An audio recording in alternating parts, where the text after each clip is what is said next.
Hello viewers, আসসালামু আলাইকুম। আজকে ভিডিওতে দেখব কিভাবে র্যাঙ্ক করতে হয়। প্রথমে জেনে নেই র্যাঙ্ক কি। এখানে রোল, নেম, টোটাল দেয়া আছে, তারপরে আছে র্যাঙ্ক। রোল অনুযায়ী রোল দিয়েছি, এরপরে নেম, এরপরে টোটালে কিছু মার্ক দেয়া আছে, যে মার্কটি হচ্ছে 500-র ভিতরে। এবারে আমরা যদি দেখতে চাই কে প্রথম হয়েছে, কে দ্বিতীয়, কে তৃতীয়, কে চতুর্থ এরকম হয়েছে র্যাঙ্ক অনুযায়ী, সেক্ষেত্রে আমরা কিভাবে বের করব। র্যাঙ্ক বের করার জন্য আমরা যে ফর্মুলাটি লিখব, প্রথমে র্যাঙ্কে এখানে ক্লিক করলাম, দেন ইকুয়াল সাইন র্যাঙ্ক, র্যাঙ্কটিকে সিলেক্ট করে ডাবল ক্লিক অথবা কিবোর্ড থেকে ট্যাব বাটন। এরপরে রয়েছে নাম্বার, র্যাঙ্কের পর প্রথম রয়েছে নাম্বার। সেক্ষেত্রে আমরা প্রথম যে সেলটি আছে রাকিবের যে টোটাল, এটিকে সিলেক্ট করব। সিলেক্ট করার পরে কমা দিব, এরপরে রেফারেন্স। রেফারেন্সের যে অর্ডারটি রয়েছে সেই অর্ডারটি হচ্ছে এখানে টোটালে যত জনের এন্ট্রি আছে সবগুলোকে আমাকে একসাথে সিলেক্ট করে দিতে হবে। সেক্ষেত্রে আমি প্রথম সেল থেকে লাস্টের সেল পর্যন্ত সব সিলেক্ট করে দিলাম। এবারে কমা, এখানে কমা দেওয়ার পরে দুইটি অপশন পাবেন, একটি হচ্ছে ডিসেন্ডিং, একটি হচ্ছে অ্যাসেন্ডিং। Descending 0, ascending 1। ডিসেন্ডিং মানে হচ্ছে লোয়েস্ট টু হাইয়েস্ট, সর্বনিম্ন থেকে সর্বোচ্চ। আর অ্যাসেন্ডিং হচ্ছে হাইয়েস্ট টু লোয়েস্ট, সর্বোচ্চ থেকে সর্বনিম্ন। এখানে আমরা ডিসেন্ডিংটি সিলেক্ট করে দিব 0। দেওয়ার পরে ব্র্যাকেট ক্লোজ করে দিব।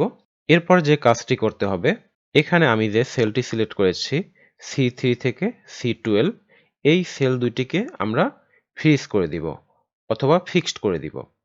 যেমন ফিক্সড করার জন্য প্রথমে এখানে মাঝে যে C3 রয়েছে এখানে ক্লিক করব। ক্লিক করার পরে কিবোর্ড থেকে F4 প্রেস করব। উপরে যে ফাংশন কি রয়েছে F1, F2, F3, তারপরেই রয়েছে F4।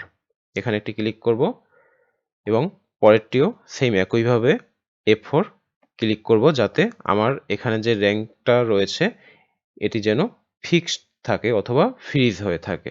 যখনই আমার এই কাজটি কমপ্লিট হয়ে যাবে আমরা এন্টার দিব। এন্টার দেওয়ার পরে আমরা যদি এখানে বাকিদের র্যাঙ্ক দেখতে চাই, তখন আমরা যে কাজটি করব, আমাদের এখানে যে সেলটি রয়েছে এই সেলের ঠিক বাইরে মাউস কার্সারটি নিব। যখনই এখানে দেখবেন আপনার মাউস কার্সারটি প্লাস সাইনের মতো চলে এসেছে, তখন এখানে একটি ডাবল ক্লিক করবেন।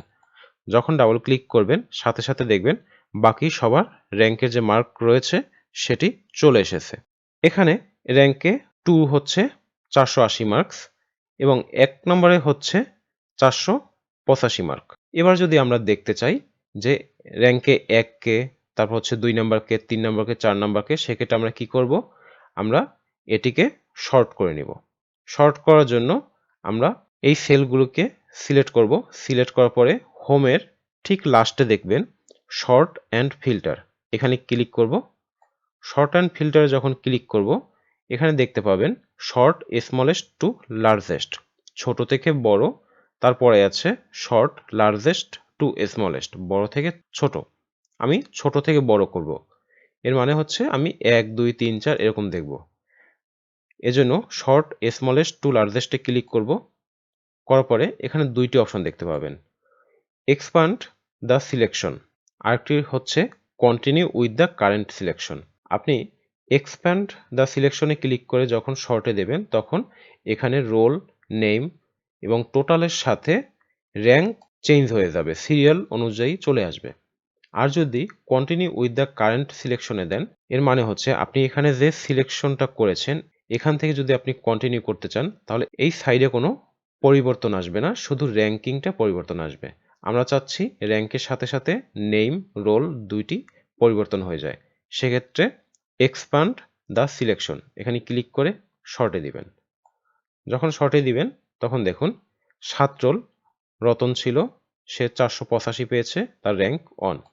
রাকিব 1 রোল, সে 480 পেয়েছে, তার র্যাঙ্ক 2। এরপরে 2 নম্বর রোল বাবুল 450, র্যাঙ্ক 3।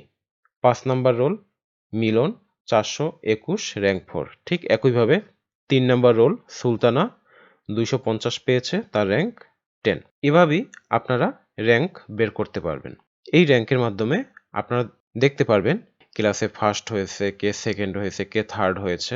এভাবে র্যাঙ্কের ফর্মুলা বসিয়ে আপনারা দেখতে পারবেন ক্লাসে কে বেশি মার্ক পেয়েছে, কে সেকেন্ড, কে থার্ড। আজ এই পর্যন্তই। সবাইকে ধন্যবাদ। আসসালামু আলাইকুম।